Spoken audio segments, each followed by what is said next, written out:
22 Oktober telah ditetapkan sebagai Hari Santri Nasional oleh Presiden Jokowi pada tahun 2015 di Masjid Istiqlal, Jakarta.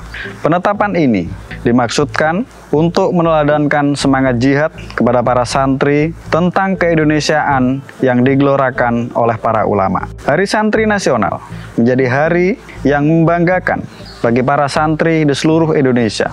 Sejarah Hari Santri ini tidak terlepas karena adanya sosok Kiai Haji Hasyim Asy'ari. Kiai Hasyim merupakan salah satu pahlawan nasional Indonesia yang mendirikan Nahdlatul Ulama pada tahun 1926. Organisasi tersebut kemudian menjadi organisasi massa Islam yang terbesar di Indonesia. Sosok Kiai Haji Hasyim Asy'ari mendapatkan julukan Hadratus Syekh di kalangan Nahdliyin dan ulama pesantren, yang berarti Maha Guru. 22 Oktober dipilih karena bertepatan dengan satu peristiwa bersejarah yang penting, yaitu seruan yang dibacakan oleh Kiai Hasyim Asy'ari. Pada tanggal tersebut, Kiai Hasyim menyerukan perintah kepada umat Islam untuk berperang melawan sekutu yang ingin menjajah kembali wilayah Republik Indonesia pasca Revolusi Kemerdekaan. Sekutu yang dimaksud adalah Inggris sebagai negara pemenang Perang Dunia Kedua yang mengambil alih tanah jajahan Jepang. Di belakang tentara Inggris terdapat pasukan Belanda yang turut serta. Selain itu, aspek lain yang melatar belakangi penetapan Hari Santri adalah pengakuan resmi pemerintah Republik Indonesia atas peran besar umat Islam dalam berjuang merebut mempertahankan kemerdekaan serta menjaga NKRI. Lalu bagaimana sejarah Hari Santri ini terbentuk? Mari kita menilik sejarahnya.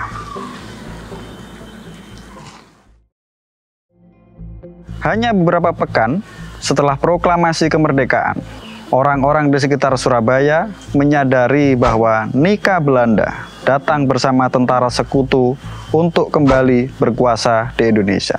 Pada 19 September 1945 misalnya, banyak orang yang rela mati dalam peristiwa penyobekan bagian biru dari bendera Belanda di Hotel Yamato. Di antara orang-orang Indonesia yang tidak suka dengan kehadiran militer asing kawan Nika itu, terdapat kaum bersarung.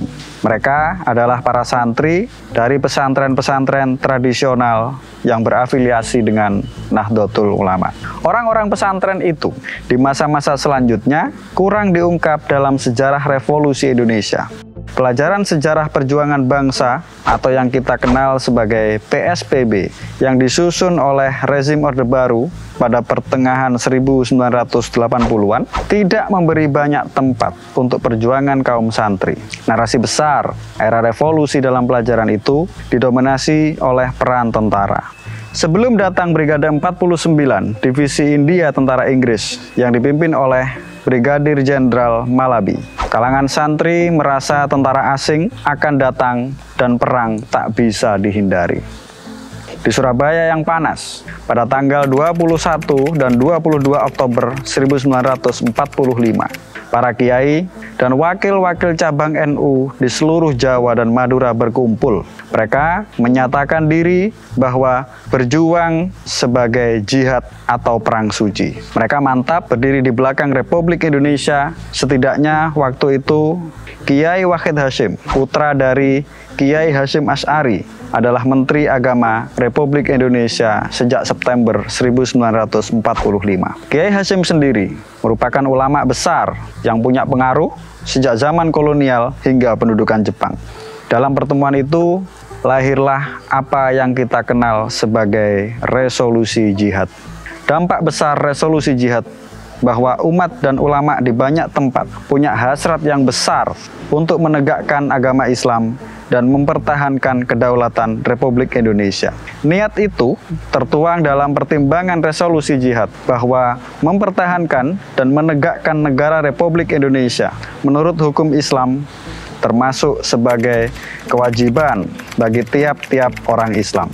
Melalui resolusi jihad, kaum santri menyampaikan kepada pemerintah Republik Indonesia agar menentukan sebuah sikap dan tindakan yang nyata terhadap usaha-usaha yang akan membahayakan agama dan kemerdekaan negara Indonesia, terutama terhadap Belanda dan kaki tangannya yang telah berbuat kedoliman di Indonesia.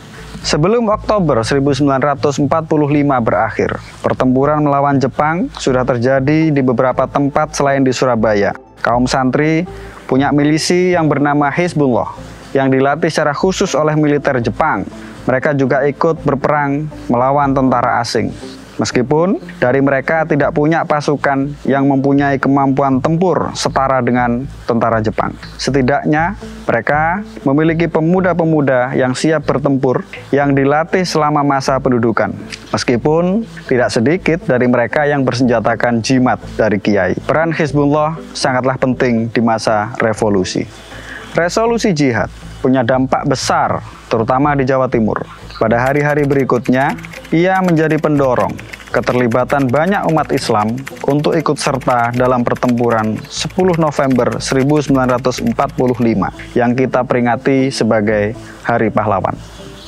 Keterlibatan santri-santri NU dalam pertempuran tersebut setidaknya tergambar dalam film Sang Kiai. Dalam film itu, secara fiksional digambarkan bahwa orang yang menembak mati Brigjen Malabi di Jembatan Merah Surabaya adalah santri NU.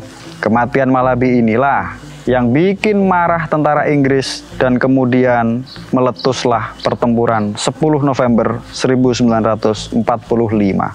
Bahkan, Bung Tomo yang kita kenal sebagai orator dalam pertempuran 10 November 1945 yang membakar semangat arek-arek Surabaya meminta nasihat kepada Kiai Hasyim sebelum berperang.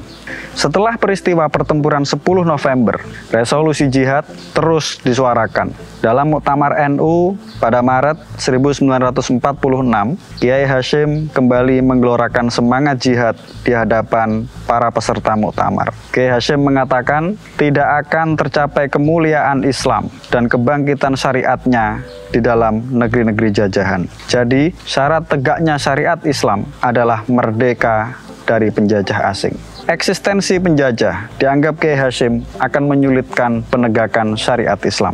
Setelah Kiai Hasyim wafat pada tahun 1947, Hizbullah menjadi salah satu laskar yang terlibat dalam revolusi Indonesia. Bahkan banyak bekas milisi dari Hizbullah yang kemudian bergabung dengan TNI. Meski agak telat, resolusi jihad 22 Oktober 1945 akhirnya dikenang sebagai Hari Santri. Presiden Jokowi menetapkannya secara resmi pada tahun 2015 dengan tujuan untuk mengingat dan meneladani semangat jihad para santri dalam merebut serta mempertahankan kemerdekaan Indonesia yang telah digelorakan oleh para ulama.